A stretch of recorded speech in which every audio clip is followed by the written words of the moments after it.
Welcome to Public Forum, a community outreach program produced by North Idaho College located on Lake Coeur d'Alene.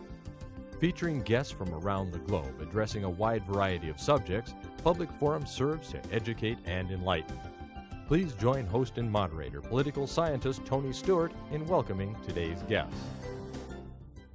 I'm pleased to welcome you to our program today. Our topic is designing sustainable communities. We're very fortunate to have two guests today who are great experts in dealing with what is a sustainable and very livable community. First of all, I welcome to the program Mr. Jim Grossman. Our guest is the president of Grossman Family Properties in Idaho, and his organization and family has earned the Urban Lands Institute Award for Excellence in 1997. They're well known for their work with a particular community called Hidden Springs, Idaho. Mr. Grossman, welcome to the program. It's a delight to have you here. Thank you very much. It is flattering and very enjoyable. And also, I'm very pleased to welcome Mr. Frank Martin, who is also known for his work with Prairie Crossing in Illinois, and he too is an expert in the field of sustainable communities. And with you today, we want to discuss what kind of community would you like to live in, and these two gentlemen certainly can give you great information for your community. And as always, I'm very pleased to have our two regular panelists. First of all is Janelle Burke, who is an attorney in the state of Idaho, and next to her is Steve Schenck, who is the Vice President of College Relations and Development at North Idaho College, and we shall invite Janelle Burke to commence today's questioning. Our topic today has to do with some alternatives to the regular subdivision process, or the regular subdivision layout, if you will. Jim, would you explain for our viewers, as you did for us, very briefly, what Hidden Springs is all about? Okay, I'll give you the dry facts first and foremost. It is a master plan community, and that's the way it is conventionally looked at, which is a bigger group of a subdivision that hopefully incorporates more elements than just a residential. But it really, in the way we have planned it and implemented it, is in the style and as much the form as well as the reality of a small town. We looked at what was the best and why we loved the communities we grew up in, and tried to figure out as much as possible how that was done and how to do it in today's environment. We questioned conventional wisdom on why suburban sprawl is the way it is, and we've tried to get answers about that. And we came up with Hidden Springs. We're just northwest of Boise, about 15 minutes from downtown. It's on a piece of property that's about 2,000 acres. We took 1,000 of that from the very beginning and held it in protective open space, which includes a 100-acre, about 150-year-old family farm, and then took the rest of the development, instead of doing 2-acre ranchettes, and focused it in a small town. And the houses go, we have accessory apartments that are part of the houses that can be rented out, and so they go as cheap as $500 or $600 a month. Apartment rentals all the way up to the single-family homes start at 5,000 square feet of land up to 2- and 3-acre lots. So that's a range of $500 a month to probably $1 million homes.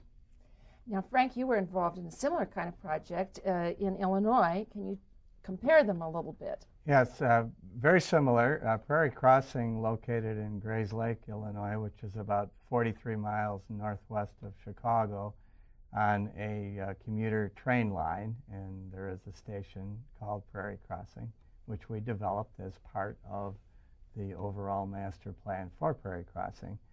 About 60% of the 667 acres is protected by conservation easement in recreated prairies, a working farm, amenity areas for its residents, and about 20% of the land is used for the individual home sites and another 20% for commercial. The whole focus for Prairie Crossing was community first, and to take the resources that we had, namely the land, and try to connect the residents with that land to provide them an ownership and a connection that they hadn't had before. Steve Schenck. I want to pose some maybe broader, more philosophical questions. And I know you're not, or at least I think you're not sociologists or psychologists, but that doesn't matter. I'm interested in your own opinions and maybe motivations.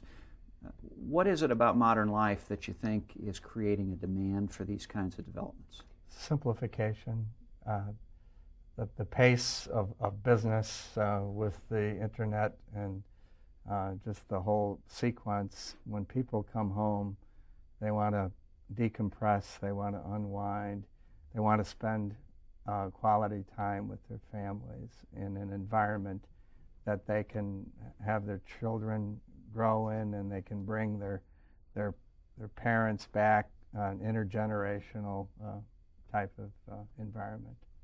To be a crass developer and look at it that way, there is this growth, especially in places like Boise and throughout the Intermountain West, Spokane as well, Missoula, all these small towns having huge growth. And that growth is because of quality of life. That growth is because technology has allowed people a locational freedom that they've never had before to live, work, play wherever they want to. And they're drawn to these places of quality of life.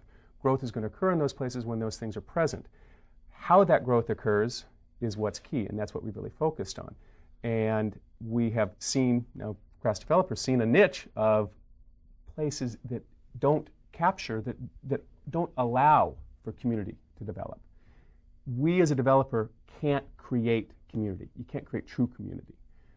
All we can do is create the infrastructure that allows for that community to develop. And we think that if that happens, and we know if that happens, and Prairie is a great example, and Hidden Springs already is, that people will value where they live much, much more. And when people value it in here, that valuation transfers to economics as well. So that's where this comes from and why it matters. And it is a passion, and it's a passion for Frank for the last 30 years and myself as well. But it's also profit-driven. So it captures both of those. But there are premiums, not residual premiums above and beyond the incremental cost of doing this, because there are additional costs above and beyond conventional subdivision development. But even after accounting for those additional costs, there is a residual profit, if you will, from this approach. It comes from the pride that people have in their community, and it's amazing to see it. It really is. You both touched on another area that I wanted to pose some questions to, and Jim, and I think in your opening remarks you talked a little bit about your development and the price variables involved there. But is community something that everyone can afford? And everyone's too broad a term, but what kind of a cost premium is involved, and at what level do you cut people out of the opportunity to enjoy community? Unfortunately, both Prairie Crossing and Hidden Springs are, for the most part, not starter home communities. Mm-hmm. However, Hidden Springs has one aspect which we were unable to implement at Prairie Crossing, namely the apartment or accessory unit. Mm-hmm. By right, we are allowed to have such a unit on each home site at Hidden Springs, and that's an affordable alternative to ownership. You could live in that environment as a renter at an affordable rent. That's where hopefully the school teacher who is teaching your kids at our school, and we've started a private school there and are in the process of hopefully doing a charter school there as well, ultimately K through 12. That teacher needs a place to live that is part of the community, and that doesn't exist in modern subdivisions. They have to be segmented over here, and the school's over here, and the shopping's over here. It doesn't have to be that way. And yes, it costs more to change things and to do things different and to be on the cutting edge or the bleeding edge sometimes, as it may be. Yep. But once that's done, that success will allow other successes to happen. And for instance, we're talking about the accessory apartments, as well as I live over the general store in a urban loft apartment. One of the things we did at Prairie Crossing, for example, is we discriminated by occupation. And we subsidized the nurses and the teachers and the foresters that could make a positive contribution to the community. In effect, a second mortgage program that was part of our marketing budget. Now, not a great number of those units, but we were able to do 3 or 4 a year, which represented about 10% of our sales. lots of interesting topics, but I better let Tony pose a question. Yeah, it's so great having you both on here. It's an intriguing concept, and I know you're on the cutting edge of this kind of community in the country. I had the privilege of talking with you before the program that the panel did not have, and so I'll pursue something in that line from a very philosophical viewpoint. As we were walking to the studio, you indicated that you were trying to create a certain environment, but we also have a misconception what that term means. Mm-hmm. And maybe we'll start with you, Jim, if I may call you Jim. Yep. And tell us what that definition means to you. Well, something about a holistic approach. Exactly, and it's not. It's what I would call a common sense approach, okay. And it's what a little bit of what we were touching on with Steve's question is what guided us in creating what we did. How did we come up with it? And it came back to asking questions of what we love, what is important to us, what is important to everybody. And by we, you mean the entire community? Yeah, I mean individuals. Yes. It has to come down to the individual. It has to come down to the family, and it has to come down to the individual. You have to think of it that way. So that's the small. You have to come back down to that. And what's important is as you were saying, community and environments. And it's not just the natural environment to look at, but you've got to look at the social environment, the cultural environment, the educational environment, the built environment.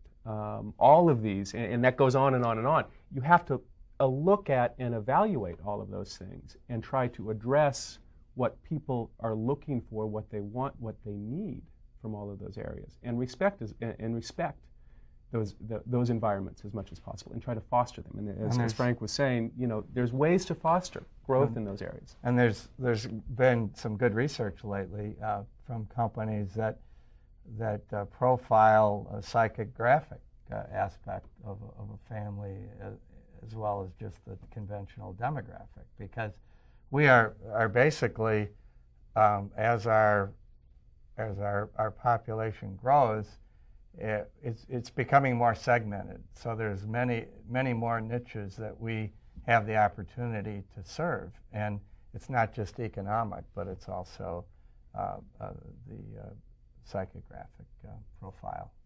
Have you had the opportunity yet with, I know you're still pioneering in this area, but you had the opportunity to look at some data to see how the people are living in those model communities in harmony, or is there less conflict? Well, let me give you a big issue conflict of growth through wherever it occurs, but especially here in the West, especially in Boise, and I would assume up here as well, traffic. Yes. Traffic is and the car is one of a wonderful instrument and a tool for us, but it has a lot of negative attributes and costs that go with it.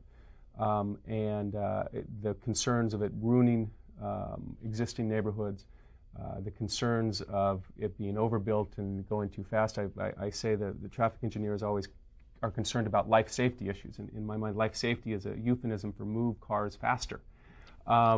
It doesn't have to be that way. And one of the things that we've found and planned for and planned on is reducing the traffic that was generated from our community. Traditionally, they look at 10 to 12 trips a day generated by a residential community suburb. We got them to look at what we're doing and agree on 8 trips per day. Right now, we've got 60% of the people right now today who live in the community working in the community, working out of their home or working as part of the community. We've got the general store that is capturing a huge amount of these trips. That is where the post office is. Instead of having the curbside mail service, curbside delivery of your mail, they come to the post office. And we think, and we haven't evaluated this yet, but we think the trip generation, the traffic generation, could be as low as 4 to 6 trips per day, half of what a traditional subdivision would do. This is an example of this community, what it does, how it changes things. Exactly, and so that is probably sine qua non the issue that people point to when they talk about growth, or they talk about negative Prairie aspects. Crossing, we spent 3 years developing in collaboration with a landfill, the state highway, Department of Transportation, local governments, private landowner to develop this commuter station, and we find that about 50% of the people working at Prairie Crossing commute to Chicago and use that station rather than driving, and because it's gridlock. Well, I got to get back to the panel, but just one quick question. in comparison to the two communities, what's the population size? Are they similar or one larger? No, one will be about 350 homes, and Hidden Springs will be about 1,000, although Hidden Springs has about 3 times the acreage. Okay. So, 1,000, which is 2,000, 3,000, maybe 3,500 people.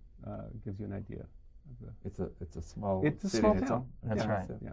With some open spaces. It lot. even has a possibility of, and people ask us all the time when they come there because they see it this way, is it incorporated as a town? Right. And That's the first question. No, it's not yet, because a developer can't incorporate a town. It's the residents and ultimately the citizens of that area that can make that decision. I have to. Absolutely. I resist. One more thing. In political science all over the country, in local government, they're talking about the problems of fragmentation of government. There are 1,400 governments in New York metropolitan areas. So, is that a concern that even though these are really model communities, do we create too many local governments, or can we incorporate those communities into a larger city?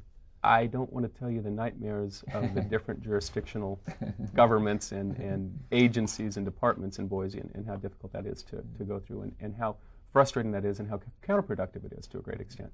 By bringing a lot of that down to the individual and to the community, and you see this in unfortunately, a negative way in gated communities in California, that they have their own basically government, and then they have a government above it. That can be an effective way to look at that, and really planning and implementation and regulation at the lowest level can allow, hopefully, for a more streamlined, less bureaucratic process as it comes higher up. If you take care of your own home and the own home around you, and everybody does, and you care about what's around you, then you have less of a need to police and regulate other people. I've been a strong advocate of regional governments coming from the Chicago market. There are over 350 municipalities with their own governments, and we could deliver certain services much more efficiently, I believe, police, fire, schools, if we had a regional approach to government. And that, I think, would be true also in Boise area. So it's looking both small and large. Janelle. Both there. One of the concerns that many people have is about the preservation of the land. And I think this is a universal problem throughout our region, probably throughout the country, but preservation of land. And Frank, could you talk a little bit and explain to our viewers what a conservation easement actually is? Well, a conservation easement, really, it's something that you lodge with a third party, not-for-profit, that will monitor what you say you will do, and that easement provides that you will not develop that property, and what it gives long-term protection to people that have bought into a concept that this land never will be developed. It can be enhanced with plantings and trails and that type of thing, but not any permanent structures. And what are the advantages, Jim, from a purchaser's point of view? Why would I like a conservation easement, or like a conservation easement to be my neighbor? People often, and you look at everybody wants to live on a golf course. And nationally, you look statistically, of the people who live in a golf course community, only 15 to 20% of the people who live there actually play golf. Why do they want to be in a golf course community? They want to be in a golf course community because there's perceived and actual value to that golf course. And what it's about is open space and visual enjoyment. And the same thing can be captured and created by keeping the farm, by keeping open space, by keeping natural space, by keeping wildlife, high can't think of the word, high impact wildlife area, critical habitat. All of those can be a golf course. And that's what the conservation easement does. It gives the guarantee that that land will never be touched, that what you see and what you're buying into in the home that you have, and that this beautiful view that you have, won't have a Kmart in it 5 years down the road.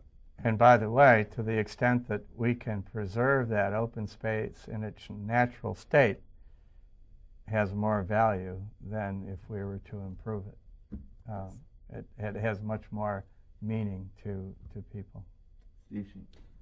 I live on a golf course, and what it's also about is the occasional broken window, but I'm willing to accept that as a golfer. Right. It gets me to my next question, though, and I don't mean this to be negative. Mm-hmm. I accepted that trade-off.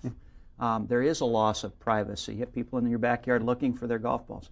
What kind of trade-offs do people make when they choose to live in the kind of communities you're designing? Absolutely. This isn't for everybody, and this isn't for the majority of people right now.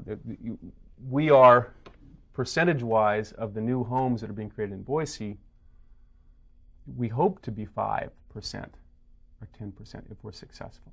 But we're just a small fraction. So one of the things you give up is privacy. One of the things you give up is being able not to know your neighbors, if that's what you like. The other thing you give up that isn't so much of a trade-off, but people think it is square footage in your land and in your yard and everything. And that's another thing that's been really tested. And when you really delve into why people want a large lot and a lot of land, the issues that they come to are privacy and security. They think that by having a lot of land, it's going to give you privacy.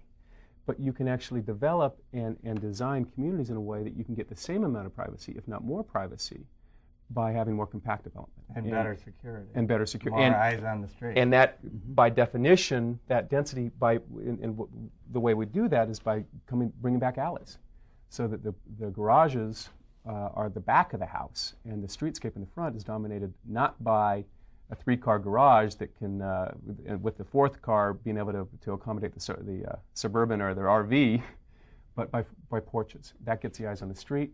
The way you deal with the garages in the back can actually create better walls to give you outdoor walls of your private area. So it's very important to recognize those needs, but it can be done differently. But it's not for everybody, and we don't see it that way. Hopefully it's for more people as we go forward. I have a somewhat related question. I'm a Midwesterner born and raised, but I've lived in the West in Wyoming and Idaho for almost a quarter of a century. What differences have you seen? And there are differences. How have reactions been? Are there different things people are looking for? I can't give any knowledge because I've been here for the last 30 years, and grew up in a small Idaho town. So it has become more difficult for the residents of Boise to understand our concept as opposed to those people that are transferring in from the West Coast or the Midwest. They have at least a better appreciation of the benefits of what our offering is, because the mentality has been large lot, fenced or gated for What's privacy. What's interesting is the people who get it the most are people who are moving back to Boise, are moving back to Idaho. They've gone to the coast. They've gone to the coast because at that 20 years ago there weren't opportunities for them. And they've gone there because that's where the opportunities are now. They're able to come back because technology, et cetera, et cetera. They're the ones that understand how it can be done differently in other places. They're also the ones that remember how it was when they grew up. And that's what they want to capture. And those are the ones that instantly get it. The other difference I notice in the Midwest, at least at Prairie Crossing, there was more willingness to pay the premium. In the case of Prairie Crossing, the premium currently over conventional subdivision developments in the immediate 3-mile radius area, which there are about 30, the premium is 25 to 50%.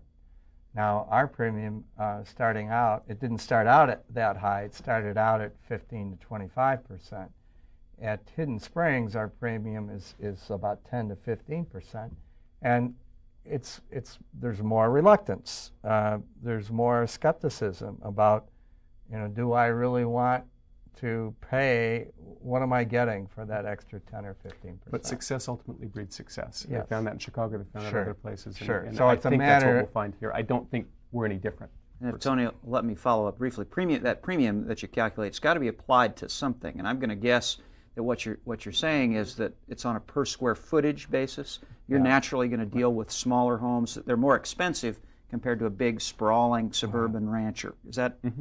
Yeah, to a great extent. I mean, you really have to. The premium. It's difficult to differentiate between the premium on the house itself and the home site and the environment. But That's how people look at it in price per square foot. What's interesting, though, is again at Prairie, it's the appreciation of that premium that's important, and that's the second consideration that people have when they buy a house. Beyond how well it's going to live for me is how well am I going to be able to sell it for more than I bought it. And at Prairie, that's what they've found dramatically, is that appreciation in that premium has been dramatic. Thank you. Unfortunately, we're getting very close to the end of time, so our answer will have to be brief. But before you start such a model community, and you've both had that experience, how do you include everyone that's important to the process? You have to. It's not how do you. You have to include, especially when you're doing something new, especially when you're doing something large, especially when you're doing something different. And frankly, anytime you do any kind of development, you should be reaching out to the community. You should be understanding both what your customers are going to need, but what potential customers are going to need, what the various groups need. We reached out dramatically, even before we started planning, to environmental groups to understand what their concerns were, because we're in the foothills. Recreational groups, that was a big issue, trails, et cetera, et cetera. Community groups, traffic issues, that's their big thing. And how to create something that didn't ruin this wonderful 120-year-old neighborhood that's so valuable that we're trying to learn as much from, that didn't ruin it by doing what we're doing. That's important. That's absolutely important. You have to think beyond your own box. What we did at Prairie Crossing, we developed strategic alliances with some of the conservation organizations. We did a series of focus groups that not just potential customers, but with the realtors and the town planners and other stakeholders that would have influence. And the other side of that, the other side of that is you can't get it approved now unless you do that. Okay. And so you have to do that. On that note, we have to bring the permanent conclusion. I wish we had another hour or two, because you've been fascinating, and I want to thank Jim Grossman and Frank Martin for their discussion of model communities such as Prairie Crossing, Illinois, and Hidden Springs, Idaho. It's been a delight to interview you, and good luck to you in the work you're doing. Thank you, and hope you guys can come visit. Yeah, please visit us. We'd love to. I also want to thank the University of Idaho Center for Business Development and Research, who have made our guests possible today, and we appreciate always working with the University of Idaho when we have that opportunity on this program. Ladies and gentlemen, we are going to do one other program with the University of Idaho Center for Business Development, and I hope you'll be with us for that program. Until then, please have a good week. I am Tony Stewart.